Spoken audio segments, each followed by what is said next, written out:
ಯೋಗ ಮಾಡಿ ಉತ್ತಮ ಆರೋಗ್ಯವಂತರಾಗಿ doctor G Raghavendra.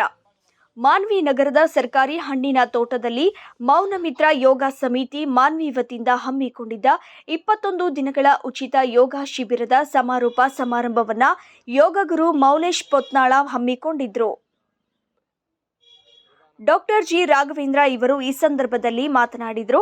ಇತ್ತೀಚಿನ ದಿನಗಳಲ್ಲಿ ಸರಿಯಾದ ಆಹಾರ ಪದ್ಧತಿಯನ್ನು ಅಳವಡಿಸಿಕೊಳ್ಳದೆ ಆರೋಗ್ಯದಲ್ಲಿ ಏರುಪೇರು ಕಾಣುತ್ತಿದ್ದು, ಇದರ ಬಗ್ಗೆ ಪ್ರತಿಯೊಬ್ಬರೂ ಜಾಗರೂಕರಾಗಬೇಕು ಹಾಗೂ ಮೌನೇಶ್ ಯೋಗ ಗುರುಗಳು ಜನರ ಆರೋಗ್ಯದ ಹಿತದೃಷ್ಟಿಯಿಂದ ಯೋಗಕ್ಕಾಗಿ ಫೋನ್ ಮಾಡಿ ಕರೆಸಿ ಜನರ ಆರೋಗ್ಯ ಸುಧಾರಿಸುವಲ್ಲಿ ಪ್ರಮುಖ ಪಾತ್ರ ವಹಿಸುತ್ತಿದ್ದಾರೆ. ಮುಂದಿನ ದಿನಗಳಲ್ಲಿ ಈ ಸಮಾಜಮುಖಿ ಕೆಲಸಕ್ಕೆ ಪ್ರತಿಯೊಬ್ಬರೂ ಕೈಜೋಡಿಸಬೇಕು ಎಂದರು. ಜಸ್ಟ್ ಫಂಕ್ಷನಿಗೆ ಬಾ ಅಂತ ಹೇಳಿದ್ರು, ಬಟ್ ನಾನು ಅಂದೆ ಸರ್, ನಾನು ಫಸ್ಟ್ ಯೋಗಾಸನಕ್ಕೆ ಬಂದು ಮಾಡಿ ಆಮೇಲೆ ಫಂಕ್ಷನಿಗೆ ಬರ್ತೀನಿ ಅಂತ ಅದೇ ಹೇಳಿದೆ. ಆಮೇಲೆ ನಾನು ಸ್ಕೂಲಿಂದನೂ ನೋಡ್ತಾ ಇದ್ದೀನಿ ಮೌನೇಶ್ ಸರ್ನ. ಆ್ಯಕ್ಚುಲಿ ನಾನು ಸ್ಟೂಡೆಂಟ್ ಇದ್ದೆ, 8th 9th ಇದೆ ಅನ್ಸುತ್ತೆ, ನಾನು Sharada school. Actually sir sports ಇದ್ದಾಗೆ ಸ್ಟೂಡೆಂಟ್ಸ್ನೆಲ್ಲ ಕರ್ಕೊಂಬರ್ತಿದ್ರು. ಅವ್ರನ್ನ ಹೆಂಗೆ ನೋಡ್ಕೊಳ್ತಿದ್ರು ಅಂದರೆ, ಪ್ರತಿಯೊಬ್ಬ ಹುಡುಗನು ತಮ್ಮ ಮಗನ್ನ ಪ್ರತಿಯೊಬ್ಬರಿಗೂ ಫೋನ್ ಹಚ್ಚಿ ಕರಿತಾ ಇದ್ದಾರೆ, ಯೋಗ ಮಾಡ್ತಾ ಇದ್ದಾರೆ. ಯಾಕಂದರೆ ಭಾಳಷ್ಟು ಜನ ಬರ್ತಾರೆ ನನ್ನ ಹತ್ರ, ಸರ್ ಸಣ್ಣ ಏಜ್ ಇದೆ, BP ಬಂದಿದೆ, ಶುಗರ್ ಬಂದಿದೆ ಅಂತ ಬರ್ತಾರೆ. ಬಟ್ ಭಾಳಷ್ಟು ಟೈಮ್ ಯಾರಂದರೆ ಏನು ಮಾಡ್ತೀಯಪ್ಪ ಅಂದರೆ, ಏನಿಲ್ಲ ಸರ್, ಊಟ ಮಾಡ್ತೀನಿ, ಶಾಪಿಗೆ ಹೋಗ್ತೀನಿ, ಬರ್ತೀನಿ, ಮಲ್ಕೊಳ್ತೀನಿ. ಸೊ ಎಲ್ಲರೂ ಊಟಕ್ಕೆ ಏನು ಮಾಡ್ಬೇಕು ಅದು ಮಾಡ್ತಾ ಇದ್ದಾರೆ, ಬಟ್ ದೇಹಕ್ಕೆ ಏನು ಬೇಕು ಅದೇನೂ ಮಾಡ್ತಾ ಇಲ್ಲ. ಸೊ ನಾವು ಜೀವನ ನಡಿಬೇಕಂದ್ರೆ ಊಟ ಮತ್ತು ದೇಹ ಎರಡೂ ನಡಿಬೇಕು. ಥರ್ಡ್ನೇದು ಮನಸ್ಸು. ಸೊ ನಾವು ಕೆಲಸ ಮಾಡೋದ್ರಿಂದ ನಮ್ಮ ಊಟಕ್ಕೆ ಸರಿಯಾಗುತ್ತೆ ಹೊರತು ಯೋಗಾಸನ ಮಾಡೋದ್ರಿಂದ ದೈಹಿಕವಾಗಿ ಮಾನಸಿಕವಾಗಿ ಎರಡರಿಂದನೂ ನಾವು ಭಾಳ ಸ್ಟ್ರಾಂಗ್ ಆಗ್ತೀವಿ. ಸೊ ಬಹಳಷ್ಟು ಕಲೆಗಳು ಯಾವುದು ನಮ್ಮ ಕಡೆಯಿಂದ ಇವ್ರ ಕಡೆಯಿಂದ ಕ್ಯೂರ್ ಆಗಲ್ಲೋ, ಇದ್ರ ಕಡೆಯಿಂದ ಕ್ಯೂರ್ ಆಗುತ್ತೆ. ಸೊ ನಾನು ಅದಕ್ಕೆ ಹೇಳೋದು, ಮೋನೆ ಸರ್ ಹತ್ರ ಬಂದಿಲ್ಲ ಅಂದ್ರೆ ಲಾಸ್ಟಿಗೆ ನಮ್ಮ ಹತ್ರ ಬರ್ತೀರಿ ಯಾರ ಹತ್ರ. ಸೊ ನಮ್ಮ ಹತ್ರ ಬರ್ಲಾರ್ದಂಗೆ ಇರಿ. ಆಮೇಲೆ ಸರ್ ವೆಂಕಟೇಶ್ ಶೆಟ್ಟಿ ಅವ್ರ ಬಗ್ಗೆನೂ ಕೇಳ್ಪಟ್ಟೆ. ಇದೆಲ್ಲ ಡ್ರೆಸ್ ಭಾಳ ಯೂನಿಕ್ ಐಡೆಂಟಿಟಿಯಾಗಿ ನೋಡ್ಕೊಳ್ತೀವಿ. ಭಾಳಷ್ಟು ಟೈಮ್ ನಾವು ಫೋಟೋಸ್ ನೋಡಿದ್ದೀನಿ, ಇಲ್ಲಿ ಬರೋಕ್ಕಿಂತ ಮುಂಚೆನೂ ನನಗೆ ಗೊತ್ತು ಹಿಂಗೆ ಹಾಕ್ತಿದೆ ಅಂತೇಳಿ. ಬಟ್ ಇಲ್ಲಿ ಇಷ್ಟು ಚೆನ್ನಾಗಿ ನೇಚರಲ್ಲಿ ಆಗುತ್ತೆ ಅಂತ ನಾನು ಅನ್ಕೊಂಡಿರಲಿಲ್ಲ. ಬಟ್ ಇದೊಂದು ಭಾಳ ಚೆನ್ನಾಗಿದೆ. ಆ್ಯಕ್ಚುಲಿ ಸರ್ಕಾರಿ ತೋಟದಲ್ಲಿ ನಾನು ಬೆಂಗಳೂರಲ್ಲಿದ್ದಾಗೂ ಜಾಯ್ನ್ ಆಗಿದ್ದೆ, ಕಲ್ಟಲ್ಲಿ 10,000 ರೂಪಾಯಿ ಕೊಟ್ಟು ಜಾಯ್ನ್ ಆಗಿದ್ದೆ. 4 ಕ್ಲಾಸ್ ಹೋಗಲಿಲ್ಲ, ಅದು ಬೇರೆ ಮಾತು. ಅಲ್ಲಿ ಒಂದು ಕಾಲು ಮಾಡಲ್ಲ, ಬಂದಿಲ್ಲ ಅಂದ್ರೂ ರೊಕ್ಕ ಕೊಡಬೇಕು.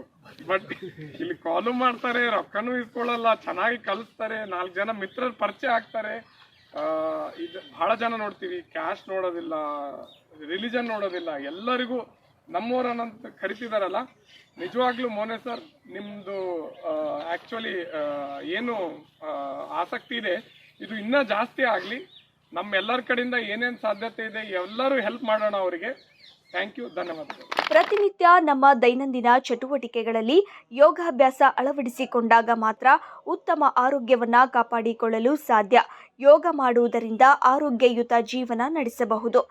ಆರೋಗ್ಯ ಸುಧಾರಣೆಗೆ ಉತ್ತಮ ಆಹಾರ ಸೇವನೆ, ಯೋಗಾಭ್ಯಾಸ, ಸದಾ ಚಟುವಟಿಕೆಯಿಂದಿರುವ ಜೀವನ ಶೈಲಿ ರೂಢಿಸಿಕೊಳ್ಳಲು ಯೋಗವು ಉಪಯೋಗವಾಗಲಿದೆ ಎಂದು ಹೇಳಿದರು. ಈ ವೇಳೆ ನಿವೃತ್ತ ಶಿಕ್ಷಕರು ಶ್ರೀಶೈಲಗೌಡ ಅಧ್ಯಕ್ಷೀಯ ಮಾತುಗಳನ್ನಾಡಿದ್ರು. ಈ ಸಂದರ್ಭದಲ್ಲಿ ವೆಂಕೋಬಯ್ಯ ಶೆಟ್ಟಿ, ಡಾಕ್ಟರ್ ವಿಕ್ರಮ್ ಜಿ ನಾಗರಾಜ, ಬಸವರಾಜ ಬೊಗಾವತಿ, ವೀರೇಶ್ ಅನೇಕರಿಗೆ ಸನ್ಮಾನಿಸಿ ಗೌರವಿಸಿದ್ರು. ಮಲ್ಲೇಶ್, ಶಂಬನಗೌಡ ಹರವಿ, ಮಲ್ಲಿಕಾರ್ಜುನಗೌಡ, ಡಿ ವೀರೇಶ್, ಶಂಕರಯ್ಯ ಸ್ವಾಮಿ, ಬಸವರಾಜ ಶೆಟ್ಟಿ, ನಾಗರಾಜ ಭಂಡಾರಿ ಸೇರಿದಂತೆ ಅನೇಕರು ಈ ಸಂದರ್ಭದಲ್ಲಿ ಉಪಸ್ಥಿತರಿದ್ದರು. ಮನುಷ್ಯನು ಇವತ್ತಿನ ದಿವಸ ಬದುಕಬೇಕಾಗಿತ್ತು ಅಂದ್ರೆ ಮೊದಲ ಸಾವಯವ ಗೊಬ್ಬರದಿಂದ ತಯಾರು ಮಾಡಿರ್ತಕ್ಕಂಥ ಆಹಾರವನ್ನು ಸೇವಿಸಬೇಕು. ಮೊದಲನೇ ಪಾಯಿಂಟ್. ಶುದ್ಧವಾದಂಥ ನೀರನ್ನು ಕುಡಿಬೇಕು, ಪರಿಶುದ್ಧವಾದಂಥ ಆಹಾರವನ್ನು ಸೇವಿಸಬೇಕು. ಮನುಷ್ಯನಿಗೆ ಸಿಗ್ತಕ್ಕಂಥದ್ದು ಎಲ್ಲ ಕೊಟ್ಟರು ಸಿಗ್ತದೆ, ರೊಕ್ಕ ಕೊಟ್ಟರೆ ಎರಡೇ ವಸ್ತುಗಳು ನಮಗೆ ಸಿಗೋದಿಲ್ಲ ಅಂತ. ಒಂದು ಆರೋಗ್ಯ ಸಂಪತ್ತು ಸಿಗೋದಿಲ್ಲ, ಒಂದು ತಂದೆ ತಾಯಿ, ಹಡದ ತಂದೆ ತಾಯಿ ಸಿಗೋದಿಲ್ಲ ಅಂತ. ಹಡದ ತಂದೆ ತಾಯಿ ಕಳ್ಕೊಂಡ್ಮೇಲೆ ಎಷ್ಟು ಕೋಟಿ ರೊಕ್ಕ ಕೊಟ್ಟರೆ ರೊಕ್ಕ ನಮಗೆ ತಂದೆ ತಾಯಿ ಸಿಗ್ತಾರೆ. ಇದ್ದಾಗ ನಾ ತಂದೆ ತಾಯಿನ ನಾವು ವೃದ್ಧಾಶ್ರಮಕ್ಕೆ ಬಿಡಲಾರ್ದಾನೆ ಆದಷ್ಟು ಅವ್ರು ನಾವು ನಮ್ಮ ಹಿಡ್ದಾರಂದ್ಮೇಲೆ 9 ತಿಂಗಳು ಹೊತ್ತು ಹೆತ್ತು ಬೆಳೆಸಿ ಸಣ್ಣವರಂತ ನಮ್ಮ ಮುಕ್ಳು ತೊಳೆದು ಎಲ್ಲ ಮಾಡಿ ನಮ್ಮನ್ನು ದೊಡ್ಡವರನ್ನ ಮಾಡಿ ಮುಂದೆ ಮಗನ ನಾನು ಹಿಂಗೆ ನೋಡ್ತಾನೆ ಹಂಗೆ ನೋಡ್ತಾನೆ ಅಂತಕೊಂಡು ಹೇಳಿ ಕನಸು ಕಂಡಿರ್ತಕ್ಕಂಥವ್ರು. ನಾನು ಕಷ್ಟ ಆಗೋದ್ರಿಂದ ನನ್ನ ಮಕ್ಕಳು ಕಷ್ಟಪಡಬಾರ್ದು ಅಂತಕೊಂಡು ಹೇಳಿ ಅವ್ರನ್ನೇನೋ ಒಂದು ಅಭಿವೃದ್ಧಿ ಆಗಬೇಕು, ಒಂದು ಸಾಮಾಜಿಕವಾಗಿ ಗೋಣೆತ್ತಿ ಅಡ್ಡಾಡಬೇಕು ಅನ್ನೋಂಥದ್ದು ಕನಸನ್ನು ಹೊತ್ತಿಸಿರ್ತಾರೆ. ತಮ್ಮ ಸುಖ ಸಂತೋಷಗಳನ್ನ ಬದಿ ಒತ್ತಿ ನಮ್ಮನ್ನೆಲ್ಲ ಬೆಳೆಸಿರ್ತಾರೆ. ಆದರೆ ತದನಂತರದಲ್ಲಿ ನಾವು ಏನು ಮಾಡ್ತಾ ಇದ್ವಿ, ಬಾರಣ್ಣೋ ಗೀರಣ್ಣೋ ಅಲ್ಲೋ ಇಲ್ಲೋ ಎಲ್ಲೋ ನಮ್ಮ ವೃತ್ತಿಗೆ ಹೋಗ್ಬಿಡ್ತೀವಿ. ನಾವು ನಮ್ಮ ಚೆನ್ನಾಗಿ ಬೆಳೆಸಿರ್ತಾರೆ, ನಾವು ಚೆನ್ನಾಗಿ ಉಪಯೋಗ ಮಾಡ್ಕೊಂಡಿರ್ತೀವಿ. ಆದ್ರೆ ಹೊಳ್ಳಿ ಅವರು ತಂದೆ ತಾಯಿನ ಕರ್ಕೊಂಡು ಹೋಗ್ಲಿಕ್ಕೆ ನಮಗೆ ಮರ್ಯಾದೆ ಪ್ರಶ್ನೆ ಬಂದಿರುತ್ತಲ್ಲೇ. ಇವನ್ನ ಸಾಕಷ್ಟು ನಮ್ಮ ಮಾಧ್ಯಮಗಳಲ್ಲಿ ನೋಡ್ತಾ ಇದ್ದೀವಿ ನಾವು ಇವತ್ತಿನ ದಿವಸದಲ್ಲಿ. ಇದು ನಮ್ಮ ದೇಶೀಯ ಸಂಸ್ಕೃತಿನ ಅದಕ್ಕೆ ತಂದೆ ತಾಯಿನ ಮೊದಲೇ ನಾವು ನೋಡ್ಕೊಳ್ಬೇಕು. ತದನಂತರ ನಮ್ಮ ಆರೋಗ್ಯ ಸಂಪತ್ತು ಅಂತ ಹೇಳಿದ್ವಿ. ಆರೋಗ್ಯ ಸಂಪತ್ತು ಅದೇ ಹೇಳಿದ್ವಿ ಅಲ್ಲ ಇದುವರೆಗೆ. ಇವೆಲ್ಲವನ್ನು ತ್ಯಾಜ್ಯವನ್ನು ತೆಗೆದುಗಿಟ್ಟಿಸಿಂತ ನಾವು ಪರಿಶುದ್ಧರಾಗಿ ಒಳ್ಳೆಯ ಆಹಾರವನ್ನು ಊಟ ಮಾಡಬೇಕು, ಸತ್ವಯುತವಾಗಿರ್ತಕ್ಕಂಥ ಆಹಾರ ಊಟ ಮಾಡಬೇಕು, ಶುದ್ಧವಾದ ನೀರನ್ನು ಕುಡಿಬೇಕು, ದಿನನಿತ್ಯ ಯೋಗವನ್ನು ಮಾಡಲೇಬೇಕು. ಇದು ನಮಗೆ ಸ್ಟ್ರೆಸ್ ಅನ್ನು ಕಡಿಮೆ ಆಗ್ತಾ ಇದೆ.